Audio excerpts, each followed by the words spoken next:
Welcome to Naked Spirituality, a video blog series of sacred attention therapy and the Center for Human Awakening. My name is Rob Meager. For more information about sacred attention therapy, the Center for Human Awakening, and our video blog series, please visit our website at www.centerforhumanawakening.com. And center is spelled C-E-N-T-E-R.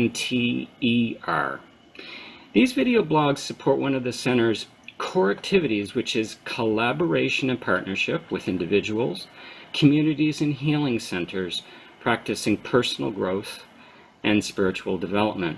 And our guest today is Christopher Milbank, and we'll be speaking with Christopher about his healing work through various modalities. And I'd now like to invite Christopher to come on screen. Hello, Robert. Hello, Christopher. It's nice to be with you. Very pleasant to be with you. Thank you for having me. I understand we're reaching you in the Canary Islands. In the Canary Islands, subtropical, beautiful, warm weather, and I adore it here. and I trust you're able to share your healing work with people there.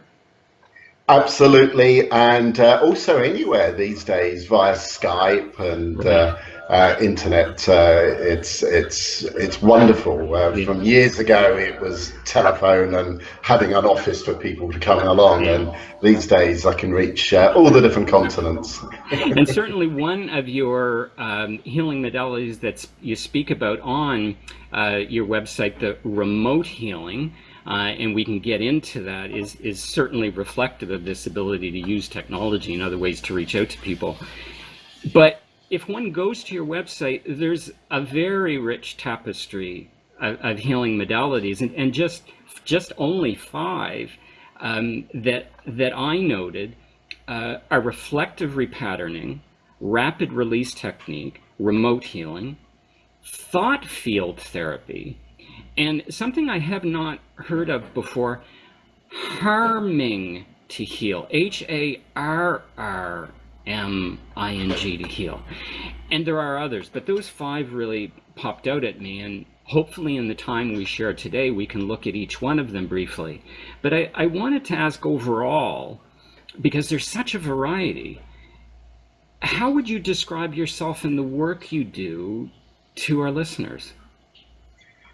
Well, like a lot of people, I had my own issues and certainly my own health problems. And it was an osteopath that did some quite incredible healing that saved my life. I had severe chest deformities, lung deformities, respiratory problems, and they never expected me to live. And he turned things around. And as I became a teenager, I'd become a bit of a rebel, got into some bad habits, and went and sought a hypnotherapist who helped me to stop smoking, which was a crazy thing to do, and allowed me to get better sleep. And I thought, wow, there I was working in the motor industry, in garage repairs and a gas station, as you call it.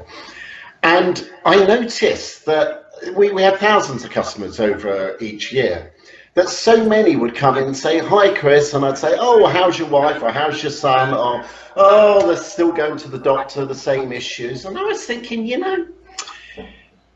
people bring in their cars and we diagnose a problem and we fix it. And if we don't, they don't come back.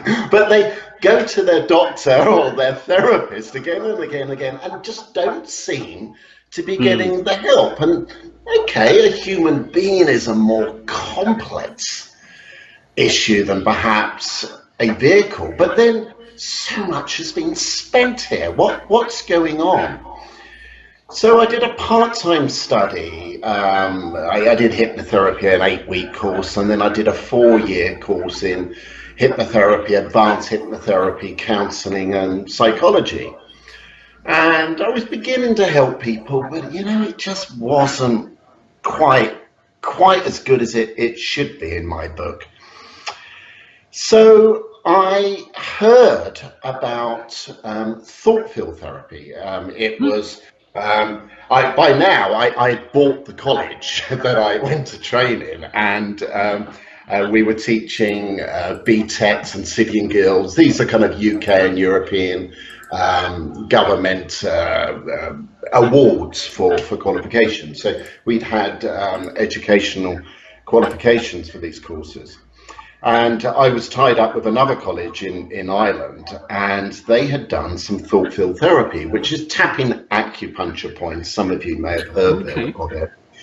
It progressed into another treatment called emotional freedom technique. Yes. Kind of made it more simplified version. The thought field therapy was a lot more diagnostic and working in perhaps more complex cases, arguably, not forgetting the politics of it. Anyway, I went to Ireland, and I had some issues going on. A very close friend of mine had been murdered. And I went to the tap, tap, tap, tap, tap, tap, and I just had this enormous relief. And I thought, wow, wow. And I also had experience. I was having an anaphylactic fit, and I ate something with peanuts in, and anaphylaxia is an extreme allergy. And before I'd nearly died the last time, I had no adrenaline with me. And the teacher happened to be there who taught the thought field therapy, and she said, "Oh, just think of peanuts and tap your hand." And I thought, you silly cow, get me a doctor or an ambulance or some adrenaline, quick, this is life-threatening. And anyway, my allergy just vanished, and it won't happen for everybody. It was kind of lucky, but I thought, wow. And I had a hypnotherapy class to teach that weekend, and I'd really kind of lost interest now. I wanted to know what this treatment was, so I did a 2-day study. I bought everything that the founder had, Dr. Roger Callahan, perhaps the father of energy psychology, using energy points to psychology. And I bought everything his office ever had, from tiny mini reels to tapes to DVDs, CDs, books, manuals. I had the lot. And then I went to the USA and studied with Dr. Callahan, and eventually became his right-hand man and did his most advanced trainings and taught alongside him and on his behalf around the world.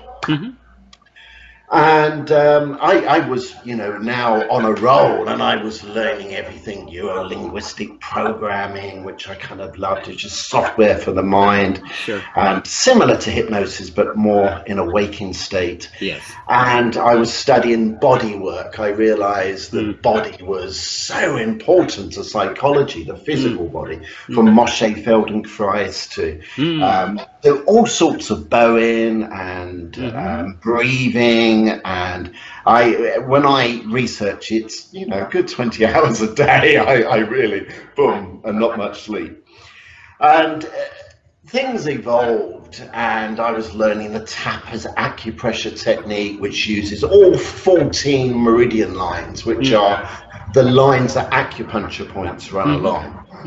And I decided that each day that I should clear something in myself emotionally. And I would take my dog from this apartment here and follow down the coast. It was a sort of 6-mile walk, and there were some rock pools. And every day I would splash with the dog, and then he would get me wet, I'd get him wet, and then he'd go off fishing.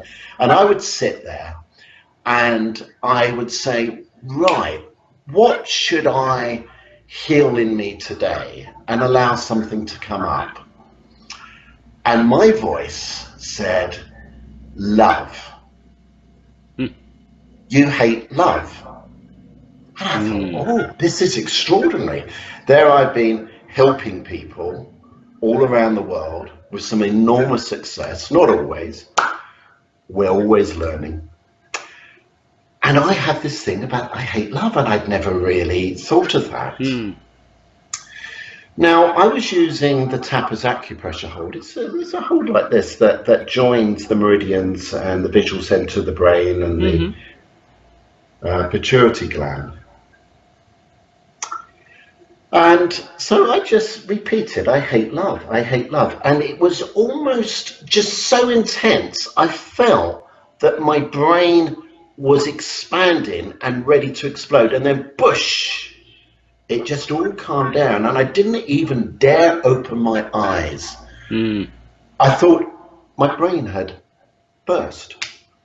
Anyway, I did, one eye at a time. And I felt this relief. And I just felt wonderful. And I made my way home, and that evening I didn't feel quite so wonderful. And the next day I was quite miserable, and it's kind of unlike me to hold on to stuff. So I was doing whatever I could, and I had no reason why things were getting me down. And I went on the computer, and I thought, I'll keep myself busy. Let's research on left and right brain hemisphere stuff and anxiety. And I typed it in, and I entered a website that was about evil, and I don't know how it came about. I thought, but I read a line, and I thought, these people, as much as I don't want to know anymore, are actually not for evil. They're not as bad as I first thought. And so I kind of got out of that, and then I went on again searching the same criteria, left and right brain anxiety, and somehow this is all kind of an extraordinary thing that's never reoccurred.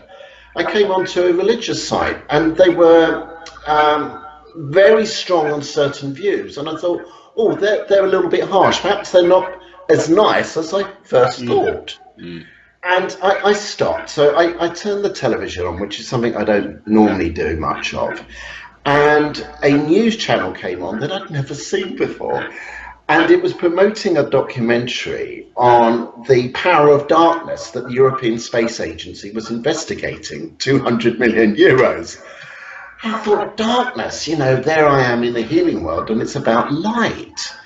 So I'm thinking, the bad aren't always as bad as they should be. The good aren't always as good as they're made out to be.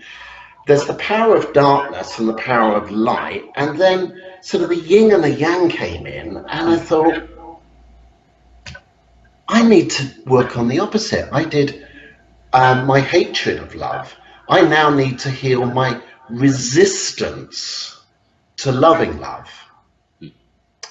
And so I worked with it, and again, it was just about as powerful.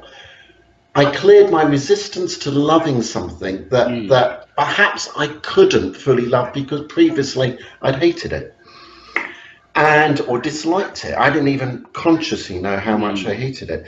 And as I cleared the resistance, I felt wonderful again. All those little things that had been bothering me throughout the day. Anyway, as time progressed, I went off. I was teaching advanced thought field therapy called voice technology in the UK. And on the last day of the training, everybody was practicing. So I thought I would just play about with this new discovery of mine a little bit. So I was looking out of the window, and I thought, what is the value that I like the most? Freedom. I would travel the world. To be in a different place every single day was the thing that I enjoyed the most. And I thought, why do I love freedom? It's because I hate being trapped. I hated being trapped. So my hatred of being trapped kind of magnetically charged my love for freedom, and my love for freedom magnetically charged my hatred for being trapped. So I thought, well, I'm not going to treat the loving and hating of freedom first. I'll work with being trapped. And it was my vision was being in a cell in handcuffs with lots of paperwork. So I used this position that Tapas Fleming came with. And I started saying, I hate being trapped. And then eventually the hatred calmed down. And then I loved to be trapped. And I healed the resistance to loving to be trapped. And then I thought, I better balance it, otherwise I'm going to be all miserable again. So I loved freedom. So I healed my over-excited love for freedom, my neediness for freedom. And then I went back into this position. We could equally do it with tapping or other therapies. And I had huge resistance to even saying I hate freedom. It actually made me feel sick. just to say it, but I stuck with it, and then the resistance went, and all of a sudden I had this neutrality that meant I could enjoy freedom, but I didn't have to spend every penny I had and bankrupt myself, which I did, traveling around the world continuously for a while. Because I didn't have that same need, but I also didn't have this hatred of being trapped. And my vision of the cell was a cell now with no door. The handcuffs were so big I could put my hands in them or out of them. They were like 4 times the size of my hand. And the paperwork I could do or not do. And I realized in that moment that when we work with opposites, that it gives us this neutrality, and neutrality is not a don't feel nothing state. True neutrality means that, yeah, I could trap myself in something and get it done, or I could be really free and get it done, or I could do somewhere anything in between, in the middle, and be okay at any one point. It's not about you love neutrality so much that you have a polarity about not having neutrality, because that in itself is an issue. And so I called it reflective repatterning. What reflects, what often we don't like in others, we are in ourselves. Right. And it's kind of like a mirror, but a mirror of opposites to create neutrality. During the process, I in those days, I thought of it really as very psychological, but I went through months and months of dreams, very intense. New ideas about opposites would be coming in, even out-of-body experiences. And so this became my main work for a number of years. It was far more effective than any mind therapy I had ever used or have ever used since. Not to say that I don't incorporate work, but it became the basis of all my work and all my modalities. I reckon it at the very lowest level to work with 22 parts to any one other psychological therapeutic approach. For instance, the approach is to feel less bad about something that's not good in your life. And that's one part. With reflective repatterning, we have 22 parts. It's also kind of hypnotic because I talk in opposites. I mention logical reasons for the left brain why a bad thing is good and a good thing is bad, because we know why the good is good and we know why the bad is bad, and that gives more flexibility for the brain and the mind. And then from there, I also I discovered that some people are far more analytical and they have their stress more actually in the brain than the acupuncture meridian system. So I developed something called brain stare. I hadn't realized it had actually been kind of discovered before, but anyway, I developed it my own way, where we would think of an issue and just find, moving our eyes very slowly about where it feels most intense or we're most focused, and we just hold our eyes there, maybe 20 minutes, even half an hour, and it accesses parts of the brain where the brain holds stress or trauma or fear or anxiety and releases in huge amounts. And of course, I work with this in opposites. You mentioned the harming to heal. This is kind of the opposite of reflective repatterning in a way. Everything has an opposite. And I was asked a question, a bit of a naughty question in some ways. Somebody was very upset with somebody and said, what could I do about them? And I said, well, really, you had the issue, you need to be healed within you. Right. And I'd answered this question 1,000 times with different people. But for some reason, on this day, it played on my mind. And again, I had a series of dreams. And I woke up with the thought of, well, what good can come from all bad? What good could there be? If bad and evil is powerful, it's generally because we have a fear of it. If people believe in voodoo or black magic and are affected by it. It is that power.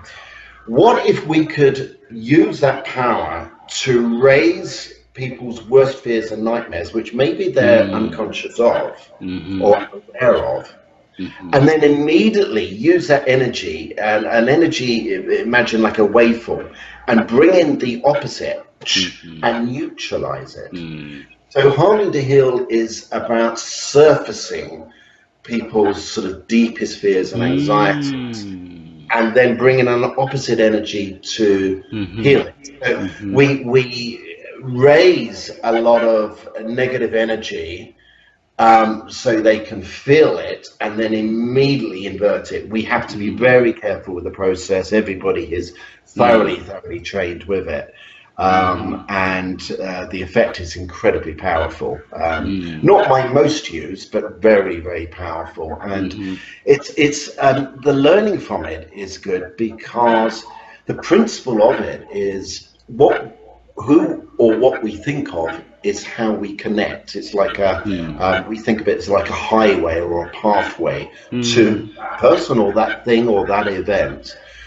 What we then feel and muster up energetically, emotionally inside us is the voltage we send down that connective highway or pathway. And so if we're worried about someone and we think of them, we're sending them the vibration and frequency of worry. We're antennas and aerials. And you know, when we feel good, that is what we're sending them. So the awareness allows you to shut out the thought connection if you're in a bad way of people you don't want to share, you know, have that vibration to, and the ability to switch inside, raise a better vibration, which is good for ourselves and our stress rates, and then also good, especially for our loved ones or the people we're thinking of. And healers, they often can be very successful in healing a person, but then maybe if they worry about that person, they may get other issues later on, because that's the vibration the healer is sending. I wanted to ask you about this remote healing you talk about. Yes. Because I mean, I trust assume, and we could say there's a remote healing going on between us right now. I mean, you're in the Canary Islands, I'm in Ottawa, Canada, and I trust you work with people via Skype and other perhaps audio-visual conferencing technology. But I'm making an assumption that by remote healing also includes working with people energetically, not even when you're in their physical or audio visual presence. I've heard it described as bioenergetic medicine by colleagues here in Ottawa, Canada, who use various technologies, but for remote healing purposes. So could you speak to this remote healing that you do? Yeah, I've given it the label woo-woo. Certainly people in the UK, many people that use many different types of remote healing. Some of them say, I don't always suggest it to my clients. They might think it's a bit woo-woo, as in a bit out there, a bit beyond the desk and the psychologist, as it were. Now, in the woo-woo training, I take healers, practitioners, and general people who've never been in the therapeutic world. And I say to them, okay, if there's any therapeutic technique that you know of at all, that you know of and I don't know of, just quickly tell me how to do it, and I will show you how to do it remotely. I work differently. I can do what we call general remote healing, but what we do differently in woo-woo is I might have a photograph. Yeah, it might be a photograph on the screen on the computer. It might be one that's sent in the post, or I might do it if I've met the person, have their vision in memory. And what I'll do is I will think about their issue. And I will notice how I feel physically and emotionally and what I think about it myself personally. I might think, oh, that's ridiculous. I might think it's funny. I might feel that I have a lot of empathy or sadness for their situation. And whatever it is, I heal how I react within me. Now, that could be with body work, if I'm doing a bodywork therapy. It could be with equipment, like I use magnetic pulsing or Rife machines, or bioresonance. And quite often, it's an energy psychology technique or a brain stress release technique. And I heal this until I feel neutral inside. They immediately have a change within them. I can even do it walking past someone in the street, and I've demonstrated this. And then what I will do is I think, okay, this issue, they mentioned it stressed them or made them angry or it made them feel ashamed. And I would pick an opposite emotion, or if I've had contact with them, I'd ask them what their opposite would be. If it's shame, it might be pride. If it was stress, it might be calm or tranquility or peace. And then what I would do is I would, from memory, generate the feeling, the opposite good feeling inside of me. Or if I don't have that memory, I would imagine what it would be like, and I still picture them, so the connective pathway to them is there, and then that is what gets sent down.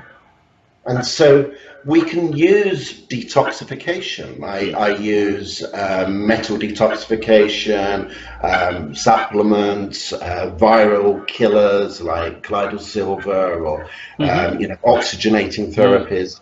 I will use, depending on what the person has, and I will tune into myself, use these treatments for myself so I have a benefit too.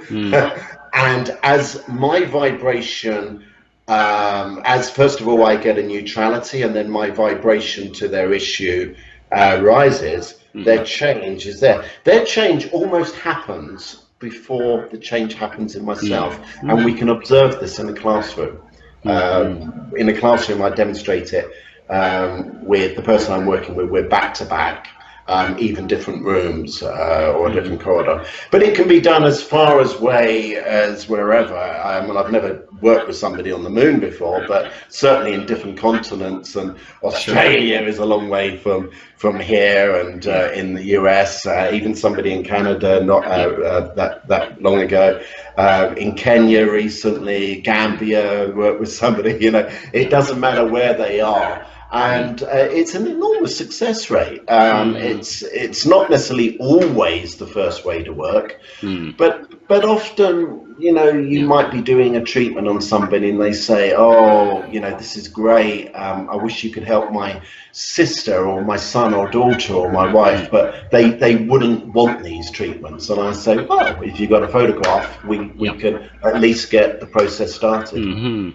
I think one of the most interesting things I find about what you've shared is the integrativeness of what we're calling these different modalities. So you talked about the harming to heal, the thought field therapy, which integrates the EFT. There's the remote healing, the reflective repatterning, and it feels and sounds to me that you bring all of this to your healing work, and all of it to the people you work with, and all of it through you to the person you're working with. I find the most important, or one of the most important sort of statements or rules that I work by is, it's what works counts. And I've learned from some great people over the years. And what works, and so I would never stick to what is just I have created. I wouldn't be somebody that would carry the ego to say, well, this is my work, so you've got to do it my way or the highway. it's what works. And from psychologically, the work of Richard Bandler, Software in the Mind, I mean, it was a revolution. Dr. Roger Callahan, with the thought field therapy, a revolution in psychology. But my early mentor, my teacher in hypnotherapy and counseling, was so ahead of everybody in their years. The methods she used were perhaps now dated in many ways, but there was something quite unique about her, the unique of surprise and humor and even shock at times. And she taught me so much that her spirit will always be there. In fact, if I ever start to get stuck working with someone, one that interests me, if I can't help, I get excited because and then I've got something else to learn. And I'll ring them up at 3 o'clock in the morning when I find out the answer if necessary. But I might see the famous father of modern day sort of indirect hypnotherapy, Milton Erickson, come in and he'll give me a message, or Mandy, my early mentor, or Roger Callahan will come up with a message, or Richard Bandler would say, well, if you ain't working, try something different. And remind me to not get stuck in what I think should work. Allow the creative juices, the flow, feel the person's energy. How do I react to it? What would make a difference in me? If I get stuck, I'm going to resonate a stuck state. So it's creating flow and humor. I say, seriously serious seriousness is seriously serious, but with which I cannot take seriously. At a time as people start to release, bring in humor, because if they can laugh or smile about something that upset them, isn't that the greatest of all? Bringing nature in, earthing, very, very important. Beautiful. Now, Christopher, if someone wanted to get in touch with you and wanted to reach out to you, how would they do that? Email, social media, website? Yeah, I mean, probably easiest to remember is chrismilbank.com, where there is a contact page. There is a reflective repatterning site as well. And my email is on there. They can email me through the website, chrismilbank.com. Very good. Look, it was a pleasure, Christopher. Thanks so much. I'm so glad we were able to join with you in beautiful Canary Islands. Thank you. You ask such great questions and have a real sort of spiritual presence there that is just the joy to bounce off. Thank you very much indeed. Thanks so much for being with us, Christopher. Thank you, Robert. Okay. Take care. Bye-bye. Bye.